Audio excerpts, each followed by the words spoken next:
अय्यो नमस्कार मंडळी, वेलकम टू ज्योती तोंडाळेस किचन। तर आज आपण बनवते खोबऱ्याची वडी। तर यासाठी इथे मी पहिल्यांदा खोबरं घेतलेलं आहे, ते आता आपण खिसून घेऊयात। आपलं खोबरं आता बऱ्यापैकी खिसून झालेलं आहे। आता हे आपल्याला परतायचं आहे। तर हे कढईमध्ये आपण परतण्यासाठी घेतलं।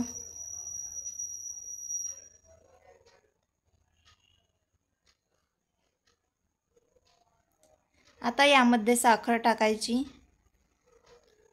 तुमचा नारळ जेवढा असेल तेवढा अंदाजानुसार साखर टाका। आता हे आपल्याला व्यवस्थित परतून घ्यायचं आहे।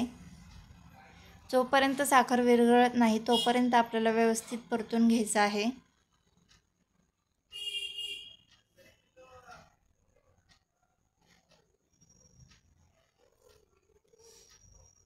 आपलं खोबरं आता परतून झालेलं आहे। आता याच्या वड्या करायला घेऊयात। त्यासाठी मी इथे एक ताट घेतलेलं आहे, त्याला तेल लावलेलं आहे। तुम्ही तूपही लावू शकता।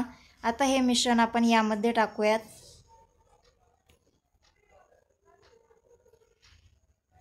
आता याच्या आपल्याला वड्या करून घ्यायच्या आहेत।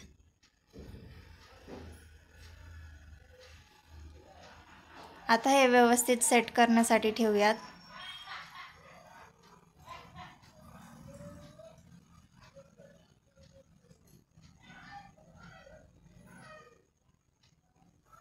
याच्या ओल्या असतानाच वड्या पाडून घ्यायच्या।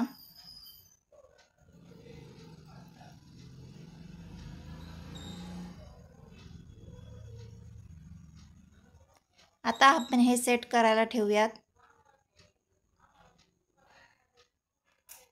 आणि अशा प्रकारे आपल्या नारळाच्या वड्या झालेल्या आहेत।